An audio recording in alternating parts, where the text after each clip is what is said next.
I want to tell you about an essential vitamin you've probably never heard of.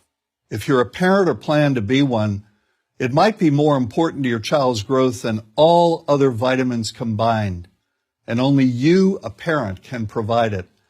I call it vitamin N, the word no. More and more children, I find, are suffering from vitamin N deficiency, and they, their parents, and our entire culture are paying the price. Let me illustrate my point with a story that's quite typical. A father, I'll call him Bill, gave his son, age 5, pretty much everything the little boy asked for. Like most parents, Bill wanted more than anything for his son to be happy, but he wasn't. Instead, he was petulant, moody, and often sullen. He was also having problems getting along with other children. In addition, he was very demanding and rarely, if ever, expressed any appreciation, let alone gratitude, for all the things Bill and his wife were giving him. Was his son depressed, Bill wanted to know? Did he need therapy? His son, I told him, was suffering the predictable ill effects of being overindulged. What he needed was a healthy and steady dose of vitamin N. Overindulgence, a deficiency of vitamin N, leads to its own form of addiction. When the point of diminishing returns is past, and it's passed fairly early on, the receiving of things begins to generate nothing but want for more things. One terrible effect of this is that our children are becoming accustomed to a material standard that's out of kilter with what they can ever hope to achieve as adults. Consider also that many, if not most, children attain this level of affluence not by working, sacrificing, or doing their best, but by whining, demanding, and manipulating. So in the process of inflating their material expectations, we also teach children that something can be had for next to nothing. Not only is that a falsehood, it's also one of the most dangerous, destructive attitudes a person can acquire. This may go a long way toward explaining why the mental health of children in the 1950s, when kids got a lot less, was significantly better than the mental health of today's kids.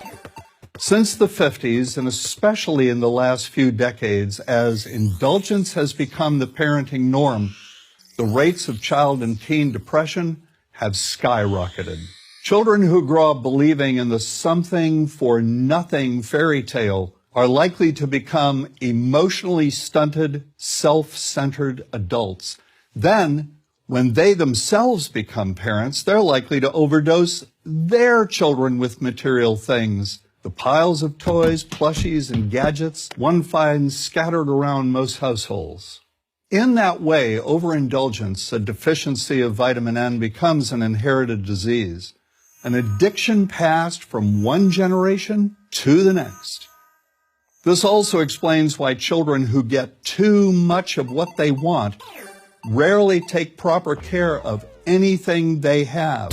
Why should they? After all, experience tells them that more is always on the way. Children deserve better. They deserve to have parents attend to their needs for protection, affection, and direction. Beyond that, they deserve to hear their parents say no far more often than yes when it comes to their whimsical desires. They deserve to learn the value of constructive creative effort as opposed to the value of effort expended whining, lying on the floor, kicking and screaming, or playing one parent against the other. They deserve to learn that work is the only truly fulfilling way of getting anything of value in life, and that the harder they work, the more ultimately fulfilling the outcome. In the process of trying to protect children from frustration, parents have turned reality upside down. A child raised in this topsy-turvy fashion may not have the skills needed to stand on his or her own 2 feet when the time comes to do so. Here's a simple rule. Turn your children's world right side up by giving them all of what they truly need, but no more than 25% of what they simply want. I call this the principle of benign deprivation. When all is said and done, the most character-building 2-letter word in the English language is no. Vitamin N. Dispense it frequently.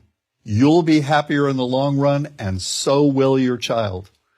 I'm John Rosemond, author and family psychologist for Prager University.